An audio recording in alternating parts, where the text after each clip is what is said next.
Sa ngayon, wala pang balita na bibitawan na si Mikey Williams ng Converge Fiberxers.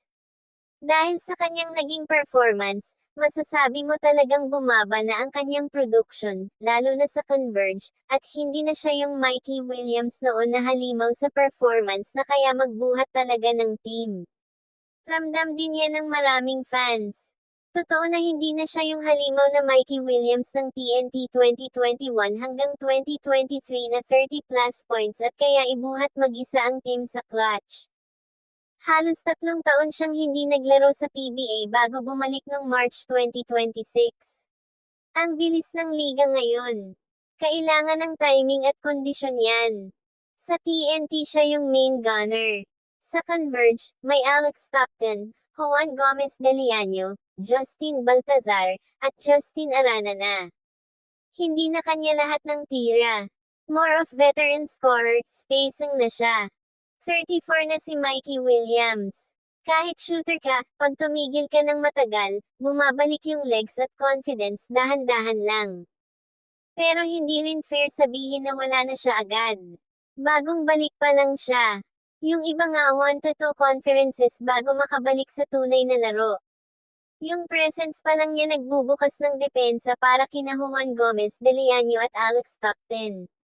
Clutch gene hindi basta nawawala. Pag kailangan sa fourth quarter, alam pa rin niya kung saan pupunta yung bola. Sa tingin ko, hindi na siya yung solo carry version ni Mikey Williams. Pero pwede pa siyang maging closer version. Yung tipong 15 to 18 points per game, pero yung 8 points nun nasa last 5 minutes. Parang kay Jason Castro din nung nag-edad hindi na 25 points per game, pero pag kailangan, nandun pa rin. Para sa akin, kumpiyansa yung pinakakulang kay Mikey Williams ngayon. Yung skills nandyan pa, yung tira niya, yung step back, yung kaya pa rin sumabog ng 20+ pag nakaritmo. Nakita natin yan sa TNT. Hindi basta nawawala yun sa isang 2 times finals MVP. Pero yung dating Mikey Williams na sige, tire ko te kahit palpak ako sa first half, wala pa. Ngayon sa Converge parang nagdadalawang isip pa siya. Pag 0/3 na siya, hindi na siya humihingi ng bola. Pag dikit yung laban, mas pinapasa na niya kay Juan Gomez de Leaño o Alex Stockton. Normal lang yan pag 3 taon kang nawala.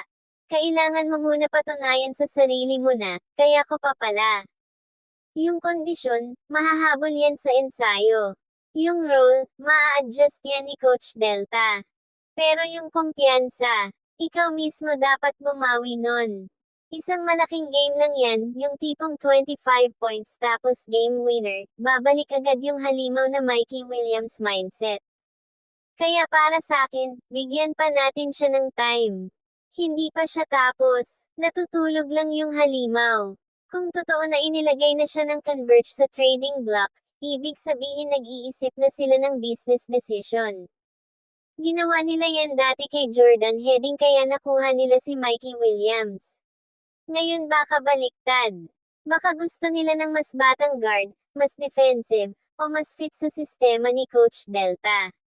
Yung mabilis tumakbo kasi youth team talaga sila tulad ni na Juan Gomez de Leaño, Alex Stockton, at Jonel Policarpio.